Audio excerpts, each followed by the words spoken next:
സമീപത്തുള്ള SBIയുടെ ATMൽ വൻ കവർച്ച നടന്നിരിക്കുന്നു എന്നുള്ള വിവരമാണ് ഏതോ ഒരു വ്യക്തി പോലീസ് സ്റ്റേഷനിൽ വിളിച്ചു പറഞ്ഞത്. വിവരമറിഞ്ഞ് SI ഉൾപ്പെടെ ഒരു സംഘം ആളുകൾ സംഭവസ്ഥലത്തേക്ക് എത്തി. അപ്പോഴേക്കും ATMന്റെ മെയിന്റനൻസുമായി ബന്ധപ്പെട്ട് ഒരു സംഘം ആളുകൾ അവിടെ ഉണ്ടായിരുന്നു.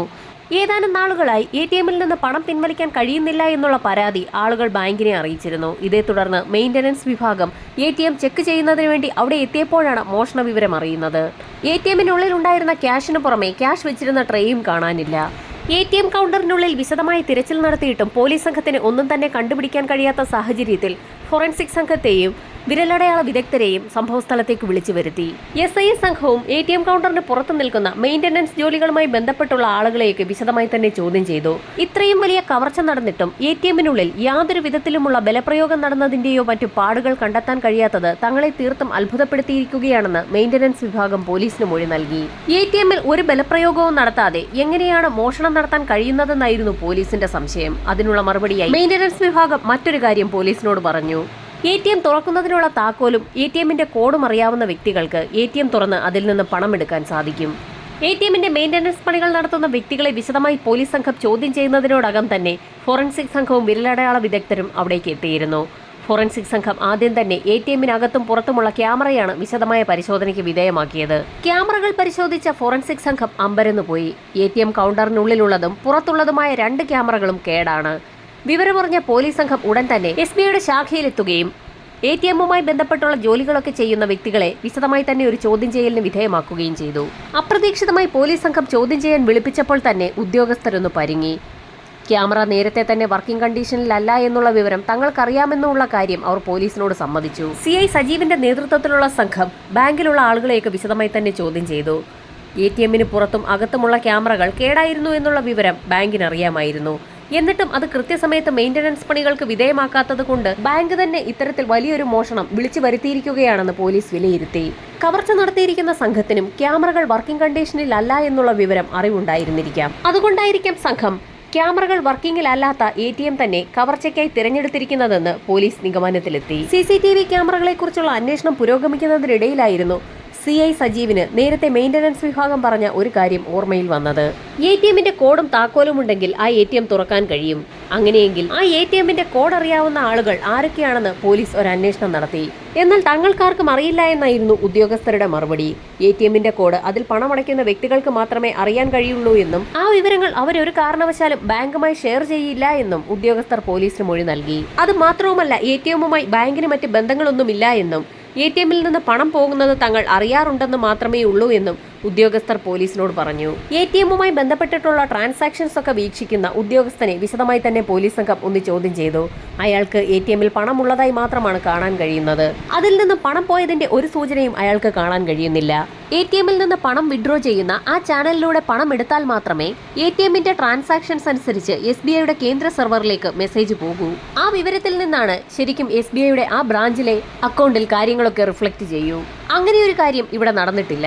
അതുകൊണ്ട് തന്നെ നേരത്തെ മെയിന്റനൻസ് വിഭാഗം പറഞ്ഞതുപോലെ തന്നെ താക്കോലെടുത്ത് ATMന്റെ പിൻഭാഗം തുറന്ന് ആ ട്രേ ഉൾപ്പെടെ ഇളക്കിയെടുത്തുകൊണ്ട് പോയിരിക്കുകയാണെന്ന് വ്യക്തമാണ്. അങ്ങനെ ഇളക്കിയെടുത്താൽ സെർവറിൽ അത് രേഖപ്പെടുത്തുകയില്ല. തീർത്തും പുതിയൊരു ഇൻഫർമേഷനാണ് ഇവിടെ CI സജീവിന് സംഘത്തിന് ലഭിച്ചിരിക്കുന്നത്.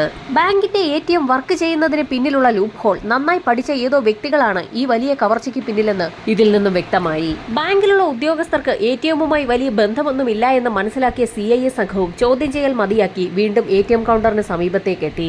ഈ സമയത്ത് വിരലടയാള വിദഗ്ധർ ATM കൗണ്ടറിനുള്ളിൽ നിന്നോ പുറത്തു നിന്നോ എന്തെങ്കിലും വിരലടയാളം ലഭിക്കുമോ എന്നുള്ള കാര്യത്തെക്കുറിച്ച് വിശദമായി തന്നെ അന്വേഷണം നടത്തുകയായിരുന്നു. ATMനുള്ളിൽ ട്രാൻസാക്ഷൻ നടത്തിയ നിരവധി പേരുടെ വിരലടയാളങ്ങളാണ് പതിഞ്ഞിരിക്കുന്നത്. അതുകൊണ്ട് തന്നെ അതിലേതെങ്കിലും പ്രതികളുടെ വിരലടയാളമാണോ എന്ന് കണ്ടെത്തുന്നത് തീർത്തും ശ്രമകരമായൊരു ദൗത്യം തന്നെയാണ്. നഷ്ടമായിരിക്കുന്നത് ATMനുള്ളിലെ ട്രേകളും അതിനുള്ളിലുണ്ടായിരുന്ന 26 ലക്ഷത്തോളം രൂപയുമാണ്. ആ ATM കൗണ്ടറിനെ കുറിച്ച് വിശദമായ അറിവുള്ള വ്യക്തികൾ തന്നെയാകാം മോഷണത്തിന് പിന്നിലെന്ന് മനസ്സിലാക്കിയ പോലീസ് സംഘം മെയിന്റനൻസുമായി ബന്ധപ്പെട്ടുള്ള മുഴുവൻ ആളുകളെയും വീണ്ടും വിശദമായി ഒന്ന് ചോദ്യം ചെയ്യാൻ തന്നെ തീരുമാനിച്ചു. മെയിന്റനൻസ് വിഭാഗത്തിലുള്ള ആളുകളെയൊക്കെ വിശദമായി പോലീസ് സ്റ്റേഷനിലെത്തിച്ച് ചോദ്യം ചെയ്തതിൽ നിന്നും ആ ATMൽ പണമടയ്ക്കുന്ന വ്യക്തികളെക്കുറിച്ച് വിശദമായ വിവരം പോലീസിന് ലഭിച്ചു. ഓരോ ജില്ലകളിലും ATMകളിൽ പണം നിറയ്ക്കുന്നത് വ്യത്യസ്ത ടീമുകളാണ്. അവരാണ് ബാങ്കുകളിൽ നിന്ന് പണം പിൻവലിക്കുന്നതും ATMകളിൽ നിറയ്ക്കുന്നതും. ATMകളിൽ പണം നിറയ്ക്കുന്ന ആളുകളെ കേന്ദ്രീകരിച്ച് നടത്തിയ അന്വേഷണത്തിൽ ഏകദേശം 24ഓളം വരുന്ന ആളുകളാണ് ആ ടൗണിനുള്ളിലും പരിസര പ്രദേശങ്ങളിലുമുള്ള ATMകളിൽ പണം നിറയ്ക്കാൻ എത്തുന്നതെന്ന് പോലീസിന് മനസ്സിലായി. CI സജീവ് സംഘവും 24 പേരെയും വിശദമായി തന്നെ ചോദ്യം ചെയ്തു. ATMൽ പണം നിറയ്ക്കുന്ന വ്യക്തികളുടെ കൈവശം സുരക്ഷിതമായി ഇരിക്കേണ്ട താക്കോൽ എങ്ങനെയാണ് കള്ളന്റെ കൈവശം എത്തിയതെന്നായിരുന്നു CIയുടെ നിർണായകമായ ചോദ്യം. എന്നാൽ ATMകളിൽ പണം നിറച്ച ശേഷം താക്കോൽ തങ്ങൾ കൊണ്ടുപോകാറില്ലെന്നും അത് ATMനുള്ളിൽ തന്നെയാണ് വെക്കാറുള്ളതെന്നുമുള്ള ടീം അംഗങ്ങളുടെ മറുപടി കേട്ടതും CI അക്ഷരാർത്ഥത്തിൽ നടുങ്ങിപ്പോയി. ATM പൂട്ടി താക്കോൽ അവിടെ തന്നെ വെക്കുന്നത് എന്തുതരം നടപടിയാണെന്നായിരുന്നു പോലീസിന്റെ സംശയം. എന്നാൽ അതിനുള്ള വ്യക്തമായ മറുപടി ATMൽ പണം നിറയ്ക്കുന്ന ടീം പോലീസിനോട് പറയുകയും ചെയ്തു. ATMന് ഒരു പ്രത്യേക കോഡുണ്ടെന്നും താക്കോൽ മാത്രം ഉപയോഗിച്ചാൽ ATM തുറക്കാൻ കഴിയില്ല എന്നും കോഡും താക്കോലും ഉപയോഗിച്ച് ATM തുറന്ന് അതിൽ പണം നിറച്ച ശേഷം ATM പൂട്ടി ATMന്റെ തന്നെ പിൻഭാഗത്ത് താക്കോൽ വെക്കുന്നതിനായുള്ള പ്രത്യേക ഭാഗത്ത് താക്കോൽ വെക്കുകയും ചെയ്യും. അത് തങ്ങളുടെ സിസ്റ്റത്തിന്റെ ഭാഗമായിട്ടുള്ള ആളുകൾക്ക് മാത്രം അറിയാവുന്ന രീതിയാണെന്നും അവർ പോലീസിന് മൊഴി നൽകി. താക്കോൽ ഉണ്ടെങ്കിൽ പോലും കോഡ് അറിയാവുന്ന വ്യക്തികൾക്ക് മാത്രമേ ATM തുറക്കാൻ കഴിയൂ എന്ന് ഉറപ്പാക്കിയ പോലീസ് സംഘം ആ 24 പേരെയും വിശദമായി ചോദ്യം ചെയ്തപ്പോൾ ഏകദേശം 12ഓളം പേർക്ക് കോഡ് അറിയാമെന്നുള്ള കാര്യം വ്യക്തമായി. എന്നാൽ ആ 12 പേരെയും ചോദ്യം ചെയ്യുന്നതിന് മുൻപ് തന്നെ CI സജീവ് സംഘവും ഒരിക്കൽ കൂടി മെയിന്റനൻസ് വിഭാഗവുമായി ബന്ധപ്പെട്ട് വർക്ക് ചെയ്യുന്ന വ്യക്തികളെ ഒരു ചോദ്യം ചെയ്യലിന് വിധേയമാക്കി. ATMന്റെ പ്രവർത്തന രീതികൾ മെയിന്റനൻസ് വിഭാഗത്തോട് പ്രത്യേകമായി തന്നെ പോലീസ് ചോദിച്ച് മനസ്സിലാക്കുകയും ചെയ്തു. ചില നിർണായകമായ വിവരങ്ങളായിരുന്നു മെയിന്റനൻസ് വിഭാഗം പോലീസിനോട് പറഞ്ഞത്. ATMൽ നിന്ന് പണം പിൻവലിക്കാൻ വരുന്ന വ്യക്തികളുടെ ഫോട്ടോസ് അവർ പോലും അറിയാതെ എടുത്തു വയ്ക്കാനും അത് സൂക്ഷിക്കാനുമുള്ള ഒരു സംവിധാനം ATMനകത്ത് തന്നെയുണ്ട്. തീർത്തും നിർണായകമായ ഒരു വിവരമായിരുന്നു മെയിന്റനൻസ് സംഘം പോലീസിന് കൈമാറിയത്. അതുമാത്രവുമല്ല, ആ ചിത്രങ്ങളൊക്കെ വീണ്ടെടുത്ത് മെയിന്റനൻസ് വിഭാഗം പോലീസിന് ഹാൻഡ് ഓവർ ചെയ്യുകയും ചെയ്തു. എല്ലാ ക്യാമറകളും കേടായ സാഹചര്യത്തിൽ ATMൽ നിന്ന് പണം പിൻവലിക്കാൻ വരുന്ന വ്യക്തികളുടെയൊക്കെ ചിത്രങ്ങൾ എങ്ങനെ ലഭിക്കുമെന്ന് കരുതി പോലീസ് സംഘം ആകെ വിഷമിച്ചിരുന്ന സമയത്തായിരുന്നു മെയിന്റനൻസ് വിഭാഗത്തിന്റെ ഭാഗത്തു നിന്നും അത്രയും നിർണായകമായ ചില ഇൻഫർമേഷൻസ് പോലീസിന് ലഭിച്ചത്. 10 സെക്കൻഡുകൾ നീളുന്ന വിഷ്വലാണ് പോലീസ് സംഘത്തിന് മെയിന്റനൻസ് വിഭാഗം കൈമാറിയത്. അതിൽ 6 സ്റ്റിൽ ഫോട്ടോസുമുണ്ട്. ആ ഫോട്ടോസൊക്കെ എൻലാർജ് ചെയ്ത സമയത്ത് കറുത്ത വസ്ത്രധാരികളായ ചില വ്യക്തികളെയാണ് പോലീസ് സംഘം കണ്ടത്. ഫോട്ടോ വിശദമായി പരിശോധിച്ചപ്പോൾ ഒരേ ഒരു വ്യക്തി തന്നെയാണ് 6 ഫോട്ടോയിലും ഉള്ളതെന്ന് മനസ്സിലായി. ശരീരം മുഴുവനും മറഞ്ഞു കിടക്കുന്ന രീതിയിൽ കറുത്ത വസ്ത്രമാണ് അയാൾ ധരിച്ചിരിക്കുന്നത്. ഒരു കറുത്ത ഹെൽമറ്റും കയ്യിൽ കറുത്ത ഗ്ലൗസും ധരിച്ചിട്ടുണ്ട്. ATMനുള്ളിലേക്ക് കടന്ന ആ വ്യക്തി അതിവേഗത്തിൽ ATMന്റെ പിൻഭാഗത്ത് പോവുകയും താക്കോലെടുക്കുകയും തിരികെ വന്ന് അതിവേഗം തന്നെ ATM തുറക്കുകയും പണമെടുത്ത് അവിടെ നിന്ന് കടന്നു കളയുകയും ചെയ്തിരിക്കുകയാണ്. ആ ഫോട്ടോയുടെ സീക്വൻസ് പരിശോധിച്ചു നോക്കിയ CI സജീവിന് ഒരു കാര്യം വ്യക്തമായി. റെഗുലറായി ആ ATM കൈകാര്യം ചെയ്യുന്ന വ്യക്തിക്ക് മാത്രമേ ആ വേഗതയിൽ താക്കോലെടുക്കുകയും കോഡടിച്ചതിന് ശേഷം ATM തുറന്ന പണവുമായി അവിടെ നിന്ന് കടന്നു കളയാൻ സാധിക്കുകയും ചെയ്യൂ. ആ ATMന്റെ കോഡ് കൂടി അറിയാവുന്ന 12ഓളം വരുന്ന വ്യക്തികളെ പോലീസ് സംഘം വിശദമായി ചോദ്യം ചെയ്തു. ചോദ്യം ചെയ്യലിനിടയിൽ 12 പേരെയും പല ആവർത്തി സംശയം തോന്നാത്ത തരത്തിൽ ആ റൂമിനുള്ളിലൂടെ പോലീസ് പല പ്രാവശ്യം നടത്തിക്കുകയും ചെയ്തു. ഈ സമയത്ത് ഒരു സംഘം പോലീസുകാർ ആ 12 പേരുടെയും ബോഡി ലാംഗ്വേജ് വിശദമായി തന്നെ വീക്ഷിക്കുന്നുണ്ടായിരുന്നു. ATMനുള്ളിലേക്ക് കടന്ന വ്യക്തി മോഷണം നടത്തി തിരികെ പോകുന്നതുവരെയുള്ള 10 സെക്കൻഡുകളുള്ള വിഷ്വൽസാണ് അതിനുള്ളിൽ പതിഞ്ഞിട്ടുള്ളത്. ആ വിഷ്വൽസ് വിശദമായി പരിശോധിച്ച ശേഷം അതിനുള്ളിലെ ബോഡി ലാംഗ്വേജ് വരുന്ന ഏതോ ഒരു വ്യക്തി 12 പേർക്കിടയിൽ ഉണ്ടെന്ന് തന്നെ പോലീസ് സംഘത്തിന് ഉറപ്പായി. ആ ഒരു പ്രതീക്ഷയിലായിരുന്നു 12 പേരെയും പോലീസ് സംഘം വിശദമായി ചോദ്യം ചെയ്യലിന് വിധേയമാക്കിയത്. ഓരോ വ്യക്തിയെയും ചോദ്യം ചെയ്യുമ്പോഴും അവരുടെ ബോഡി ലാംഗ്വേജ് തങ്ങൾ ഉദ്ദേശിക്കുന്ന രീതിയിൽ വരുന്നില്ല എന്ന് മനസ്സിലാക്കുന്ന പോലീസ് സംഘം ചോദ്യം ചെയ്യൽ മതിയാക്കിയ ശേഷം ആ വ്യക്തിക്ക് തങ്ങളുടെ കൈവശമുള്ള CCTVയിൽ നിന്ന് ലഭിച്ച കറുത്ത വസ്ത്രധാരിയായ വ്യക്തിയുടെ ചിത്രം കാണിച്ചു കൊടുക്കും. എന്നാൽ അങ്ങനെ ഒരു വ്യക്തിയെ കണ്ടിട്ടില്ല എന്ന് ആ വ്യക്തി പറയുന്നതോടുകൂടി അയാളുടെ ചോദ്യം ചെയ്യൽ അവസാനിപ്പിച്ച് അയാളെ പുറത്തേക്ക് അയക്കും. പോലീസ് സംഘം ആ പ്രക്രിയ തുടർന്നുകൊണ്ടേയിരുന്നു. 12 പേരെയും വിശദമായ ചോദ്യം ചെയ്യലിന് വിധേയമാക്കിയിട്ടും ഫോട്ടോസൊക്കെ കാണിച്ചു കൊടുത്തിട്ടും വ്യക്തമായ ഒരു ഉത്തരത്തിലേക്ക് എത്താൻ പോലീസിന് കഴിഞ്ഞില്ല. ആ 12 പേർക്കും മോഷണം നടത്തിയ വ്യക്തിയുടെ ബോഡി ലാംഗ്വേജുമായി യാതൊരു ബന്ധവുമില്ല എന്ന് എക്സ്പെർട്ടുകൾക്ക് വ്യക്തമാവുകയും ചെയ്തു. പോലീസ് സ്റ്റേഷനിൽ ചോദ്യം ചെയ്യൽ പുരോഗമിക്കുന്ന സാഹചര്യത്തിൽ തന്നെ ഒരു സംഘം പോലീസുകാർ മോഷണം നടന്ന ATMന് സമീപത്തൊക്കെ വിശദമായ ഒരു തിരച്ചിൽ നടത്തുകയും ATM കൗണ്ടറിന് സമീപത്തുള്ള കടക്കാരെയും വീട്ടുകാരെയും ഒക്കെ വിശദമായി ചോദ്യം ചെയ്യലിന് വിധേയമാക്കുകയും ചെയ്തു. പോലീസിന് ATMൽ നിന്ന് ലഭിച്ച കറുത്ത വേഷധാരിയായ വ്യക്തിയുടെ ചിത്രം കാണിച്ചുകൊണ്ടായിരുന്നു പോലീസ് സംഘം കടകൾ തോറും കയറിയിറങ്ങി ചോദ്യം ചെയ്യൽ നടത്തിയത്.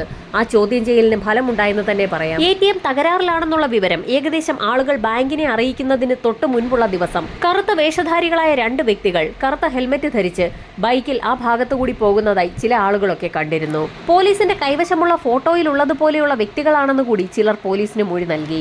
അങ്ങനെയെങ്കിൽ തൃശൂർ ടൗണിലും പരിസര പ്രദേശങ്ങളിലുമുള്ള CCTVകൾ കേന്ദ്രീകരിച്ച് കേന്ദ്രീകരിച്ചൊരു അന്വേഷണം കൂടി നടത്തിയാൽ കറുത്ത വസ്ത്രധാരികളെക്കുറിച്ച് എന്തെങ്കിലും വിവരം ലഭിക്കുമെന്ന് പോലീസ് സംഘത്തിന് ഉറപ്പായി. തൃശൂർ ടൗണിൽ നിന്ന് ലഭിക്കാവുന്ന അത്ര CCTV വിഷ്വൽസ് കളക്ട് ചെയ്യുകയും അവയൊക്കെ വിശദമായ പരിശോധനയ്ക്ക് വിധേയമാക്കുകയും ചെയ്തു. എന്നാൽ ഒരു CCTV വിഷ്വലിൽ പോലും കറുത്ത വസ്ത്രധാരികളായ ബൈക്കിലെത്തിയ ചെറുപ്പക്കാരുടെ ചിത്രം പതിഞ്ഞിട്ടില്ല. ടൗണിൽ എവിടെയൊക്കെ ക്യാമറകൾ സ്ഥാപിച്ചിട്ടുണ്ടെന്ന് വ്യക്തമായ ബോധ്യമുള്ള വ്യക്തികൾ തന്നെയാണ് മോഷണം നടത്തിയിരിക്കുന്നതെന്നും മോഷണം നടത്തിയ സംഘം ഏതെങ്കിലും ഊടുവഴികളിലൂടെ രക്ഷപ്പെട്ടതാകാമെന്നും CI വിലയിരുത്തി. അങ്ങനെ കേസന്വേഷണം ആകെ വഴിമുട്ടി. ATMൽ പണം നിറയ്ക്കുന്ന ടീമുകളെ കേന്ദ്രീകരിച്ച് വീണ്ടും ഒരു അന്വേഷണം നടത്തിയപ്പോഴായിരുന്നു CI സജീവിന്റെ മനസ്സിലേക്ക് മറ്റൊരു നിർണായക കാര്യം കടന്നു വന്നത്.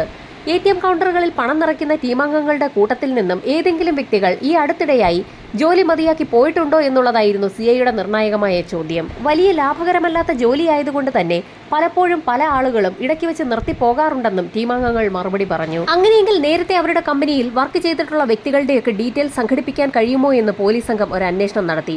അവരുടെ ഓഫീസിൽ അവയൊക്കെ റെക്കോർഡുകളാക്കി സൂക്ഷിച്ചിട്ടുണ്ടെന്ന് ടീമംഗങ്ങൾ മറുപടി പറഞ്ഞതോടുകൂടി ഒരു സംഘം പോലീസുകാർ അവരുടെ ഓഫീസിലെത്തി അവിടെ വർക്ക് ചെയ്തിരുന്ന വ്യക്തികളെക്കുറിച്ച് വിശദമായ ഒരു അന്വേഷണം നടത്തി.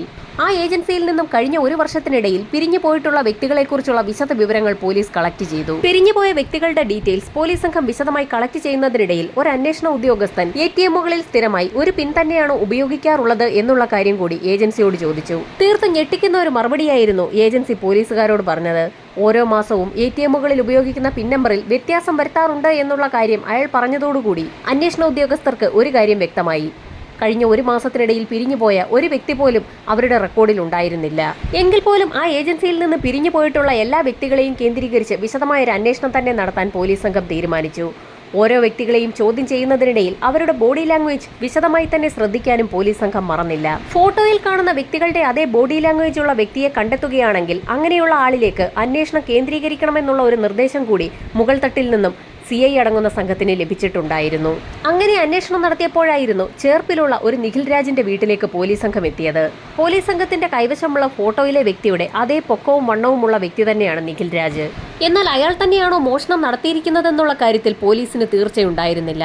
അതുകൊണ്ട് തന്നെ നിഖിൽ രാജിനെ കേന്ദ്രീകരിച്ച് ഒരു അന്വേഷണം തന്നെ നടത്താൻ പോലീസ് സംഘം തീരുമാനിച്ചു. CI അടങ്ങുന്ന സംഘം നിഖിൽ രാജിന്റെ വീട്ടിലെത്തിയ സമയത്ത് ഒരു സംഘം പോലീസുകാർ മോഷണം നടന്ന രാത്രിയിൽ നിഖിൽ രാജ് വീട് വിട്ട് പുറത്തേക്ക് എവിടേക്കെങ്കിലും പോയിട്ടുണ്ടോ എന്നുള്ള കാര്യം അറിയുക എന്നുള്ളതായിരുന്നു പോലീസിന്റെ ലക്ഷ്യം. ഒരു സംഘം പോലീസുകാരുടെ അന്വേഷണം നിഖിൽ രാജിന്റെ വീടിന്റെ പരിസരങ്ങൾ കേന്ദ്രീകരിച്ച് നടക്കുന്നതിനിടയിൽ CI അടങ്ങുന്ന സംഘം നിഖിലിന്റെ വീട്ടിലെത്തുകയും അയാളെ ചോദ്യം ചെയ്യുകയും ചെയ്തു. ATMൽ പണം നിറയ്ക്കുന്ന ഏജൻസിയിലെ ജോലി വലിയ ലാഭകരമല്ലാത്തതുകൊണ്ട് തന്നെ താൻ ആ പണി ഉപേക്ഷിച്ചതാണെന്നും ഇനി എന്തെങ്കിലും ബിസിനസ് ചെയ്യാനാണ് തനിക്ക് താല്പര്യമെന്നും അയാൾ പോലീസിനെ അറിയിച്ചു. മോഷണം നടന്ന രാത്രിയിൽ താൻ വീട്ടിൽ തന്നെ ഉണ്ടായിരുന്നു എന്നും നിഖിൽ പോലീസിനോട് ഉറപ്പിച്ചു പറഞ്ഞു. ഇതേസമയം നിഖിലിനെക്കുറിച്ച് തൊട്ടയൽപ്പക്കത്തെ വീടുകളിലൊക്കെ ഒരു അന്വേഷണം നടത്തിയ ഒരു കൂട്ടം പോലീസ് സംഘം അവിടേക്കെത്തി. അന്വേഷണം നടത്താൻ പോയ പോലീസ് സംഘം ചില നിർണായക വിവരങ്ങളായിരുന്നു ആ സമയത്ത് CIയോട് പറഞ്ഞത്. മോഷണം നടന്ന രാത്രിയിൽ നിഖിലിനെ രാത്രിയിൽ ഒരു സുഹൃത്തിനൊപ്പം ബൈക്കിൽ വന്നിറങ്ങുന്നതായി കണ്ടു എന്ന് നിഖിലിന്റെ തന്നെ അയൽവാസിയായ ഒരു ബന്ധു പോലീസിന് ഒരു നിർണായക മൊഴി നൽകിയെന്നുള്ള വിവരമായിരുന്നു രഹസ്യമായി അന്വേഷണം നടത്താൻ പോയ പോലീസ് സംഘം CIയോട് പറഞ്ഞത്. വിവരങ്ങൾ ലഭിച്ചതിന്റെ അടിസ്ഥാനത്തിൽ ചില ചോദ്യം ചെയ്യലുകൾ നടത്തുന്നതിന്റെ ഭാഗമായി നടപടികൾ പൂർത്തിയാക്കാനുണ്ടെന്നും അതുകൊണ്ട് തന്നെ നിഖിൽ രാജ് സ്റ്റേഷൻ വരെ വരണമെന്നും CI സംഘവും നിഖിലിനോട് പറയുകയും അയാളെ സ്റ്റേഷനിലേക്ക് കൊണ്ടുപോവുകയും ചെയ്തു. സ്റ്റേഷനിലെത്തിച്ച നിഖിൽ രാജിനെ വിശദമായൊരു ചോദ്യം ചെയ്യലിന് തന്നെ CI അടങ്ങുന്ന സംഘം വിധേയമാക്കിയെങ്കിലും തനിക്കൊന്നും അറിയില്ല എന്നുള്ള മറുപടിയായിരുന്നു നിഖിൽ രാജ് പോലീസിനോട് പറഞ്ഞത്. ATMൽ മോഷണം നടത്തി നിഖിൽ രാജ് തിരികെ പോകുന്നതിന്റെ CCTV വിഷ്വൽസ് തങ്ങളുടെ കൈവശമുണ്ടെന്നുകൂടി CI പറഞ്ഞതോടെ നിഖിൽ രാജ് ആകെ വിളറി വെളുത്തു. പിന്നീട് അധികം പിടിച്ചു നിൽക്കാൻ കഴിയില്ല എന്ന് മനസ്സിലാക്കിയ നിഖിൽ പല കാര്യങ്ങളും പോലീസിനോട് പറഞ്ഞു തുടങ്ങി. ATMൽ പണം നിറയ്ക്കുന്ന ഏജൻസിയിലെ ജോലി ലാഭകരമല്ലാത്തതുകൊണ്ട് തന്നെ അയാൾ ആ ജോലി വിട്ടിരുന്നു. തന്റെ കൂട്ടുകാർക്കൊപ്പമിരുന്ന് എങ്ങനെയാണ് പണമുണ്ടാക്കാനുള്ള എളുപ്പവഴിയെന്ന് ആലോചിക്കുന്നതിനിടയിലായിരുന്നു മോഷണം നടത്തുന്നതാണ് നല്ല രീതിയെന്ന് ഒരു സുഹൃത്ത് തമാശ രൂപത്തിൽ പറഞ്ഞത്. എന്നാൽ അക്കാര്യം സീരിയസ് ആയി തന്നെ നിഖിൽ രാജ് എടുക്കുകയായിരുന്നു. മോഷണം നടത്താൻ പറ്റിയ സ്ഥലം ATM കൗണ്ടറാണെന്നും പണം നിറയ്ക്കുന്ന ദിവസം അതിൽ ഫുൾ ക്യാഷ് ഉള്ളതുകൊണ്ട് തന്നെ അധികം തുക എടുക്കാൻ സാധിക്കുമെന്നും ATMന്റെ സാങ്കേതിക വശങ്ങളെക്കുറിച്ച് തനിക്ക് നല്ല അറിവുണ്ടെന്നും നിഖിൽ രാജ് സുഹൃത്തുക്കളോട് പറഞ്ഞു. സുഹൃത്തുക്കൾക്കൊക്കെ ആ ഐഡിയ വളരെ ഇഷ്ടപ്പെട്ടു. അന്ന് രാത്രി തന്നെ നിഖിൽ രാജും സുഹൃത്ത് രാഹുലും കൂടി ശക്തൻ നഗറിലുള്ള ATM കൗണ്ടറിന് സമീപത്തെത്തുകയും കൗണ്ടറിന് സമീപത്തെങ്ങും ആരുമില്ല എന്ന് മനസ്സിലാക്കിയ നിഖിൽ രാജ് ATMനുള്ളിലേക്ക് കടക്കുകയും താക്കോൽ എടുത്തുകൊണ്ടുവന്ന് ATM തുറന്ന് പണം ട്രേയോടുകൂടി എടുത്ത് ബാഗിനുള്ളിലേക്ക് ഇടുകയും അതിവേഗത്തിൽ തന്നെ കൗണ്ടറിൽ നിന്ന് പുറത്തിറങ്ങി തന്റെ സുഹൃത്തിനൊപ്പം ബൈക്കിൽ അവിടെ നിന്ന് രക്ഷപ്പെടുകയും ചെയ്തു. എല്ലാ മാസവും ഏജൻസിക്കാർ ATMന്റെ കോഡ് മാറ്റുമെന്ന് നേരത്തെ പോലീസിനോട് പറഞ്ഞിട്ടുണ്ട്. നിഖിൽ രാജ് ആകട്ടെ ഏജൻസിയിൽ നിന്നും ജോലി മതിയാക്കി പുറത്തിറങ്ങിയിട്ട് 2 മാസം പിന്നിട്ടിട്ടുണ്ട്. അങ്ങനെയെങ്കിൽ ഏത് കോഡടിച്ചാണ് ATM തുറന്നതെന്നായിരുന്നു പോലീസിന്റെ സംശയം. അതത് മാസം കോഡ് മാറ്റണമെന്ന് ഏജൻസിക്ക് നിയമമുണ്ടെങ്കിൽ പോലും പലപ്പോഴും അതൊന്നും നടക്കാറില്ല എന്നും 3 മാസത്തിൽ ഒരിക്കലാകും പലപ്പോഴും കോഡ് മാറ്റാറുള്ളതെന്നും അയാൾ പോലീസിനോട് പറഞ്ഞു. ഏജൻസിയിലെ ജോലി വിട്ട് 2 മാസമായി നിഖിൽ പുറത്തിറങ്ങിയിട്ട്. 3 മാസമാകാതെ കോഡ് മാറ്റാൻ സാധ്യതയില്ലാത്തതുകൊണ്ട് തന്നെ പഴയ കോഡ് തന്നെയാകാം ഇപ്പോഴും ഉപയോഗിക്കുന്നതെന്ന് കരുതി ഒരു ഭാഗ്യപരീക്ഷണമാണ് താൻ നടത്തിയതെന്നും ഭാഗ്യത്തിന് ഏജൻസിക്കാർ കോഡ് മാറ്റാത്തതുകൊണ്ട് തന്നെ അവരുടെ പരീക്ഷണം വിജയിച്ചെന്നും നിഖിൽ രാജ് പോലീസിന് മൊഴി നൽകി. ATMൽ നിന്ന് കവർച്ച ചെയ്ത 26 ലക്ഷം രൂപ അവർ 8 സുഹൃത്തുക്കൾ ചേർന്ന് വീതിച്ചെടുത്തെന്നും തനിക്ക് ലഭിച്ച പങ്ക് ഉപയോഗിച്ച് താൻ പല സാധനങ്ങൾ വാങ്ങുകയും കടമൊക്കെ വീട്ടുകയും ചെയ്തു എന്നും നിഖിൽ രാജ് പോലീസിന് മൊഴി നൽകി. നിഖിലിന്റെ മറ്റുള്ള സുഹൃത്തുക്കൾ പുറത്തൊക്കെ ഒരു ടൂർ പോയെന്നും ടൂർ പോയതിനു ശേഷം അവരൊക്കെ ഇപ്പോൾ മടങ്ങിയെത്തിയിട്ടുണ്ടെന്നുകൂടി അയാൾ പോലീസിനോട് പറഞ്ഞു. നിഖിൽ രാജിൽ നിന്ന് ലഭിച്ച ഇൻഫർമേഷൻസിന്റെ അടിസ്ഥാനത്തിൽ ബാക്കിയുള്ള 7 പേരെ കൂടി പോലീസ് സംഘം കസ്റ്റഡിയിലാക്കി. 26 ലക്ഷം രൂപയാണ് ATMൽ നിന്ന് കവർച്ച ചെയ്യപ്പെട്ടത്. 16 ലക്ഷം രൂപ പോലീസ് തിരികെ പിടിക്കുകയും ചെയ്തു. എന്നാൽ 10 ലക്ഷം രൂപ ചിലവായി പോയെന്നാണ് നിഖിൽ സംഘവും പോലീസിനോട് പറഞ്ഞത്. എല്ലാ മാസവും കോഡ് ചേഞ്ച് ചെയ്യാറുണ്ടെന്ന് ഏജൻസി നേരത്തെ പോലീസിന് മൊഴി നൽകിയിരുന്നു. അതിന്റെ അടിസ്ഥാനത്തിൽ വീണ്ടും ഏജൻസിക്കാരെ ചോദ്യം ചെയ്യാൻ പോലീസ് സംഘം തീരുമാനിച്ചു. ഒരു വ്യക്തി തങ്ങളുടെ സ്ഥാപനത്തിൽ നിന്ന് പിരിഞ്ഞു പോകുന്ന സമയത്ത് ഉറപ്പായും അവർ കോഡ് ചേഞ്ച് ചെയ്യുമെന്നുള്ള കാര്യത്തിൽ തന്നെയായിരുന്നു ഏജൻസി ഉറച്ചു നിന്നത്. അങ്ങനെയെങ്കിൽ നിഖിൽ രാജ് പിരിഞ്ഞു പോയതിനു ശേഷം 2 തവണയെങ്കിലും ഏജൻസി കോഡ് ചേഞ്ച് ചെയ്തിരിക്കണം. അങ്ങനെ ചേഞ്ച് ചെയ്ത കോഡ് നിഖിൽ രാജ് എങ്ങനെ അറിഞ്ഞു എന്നുള്ള അന്വേഷണത്തിലാണ് പോലീസ്.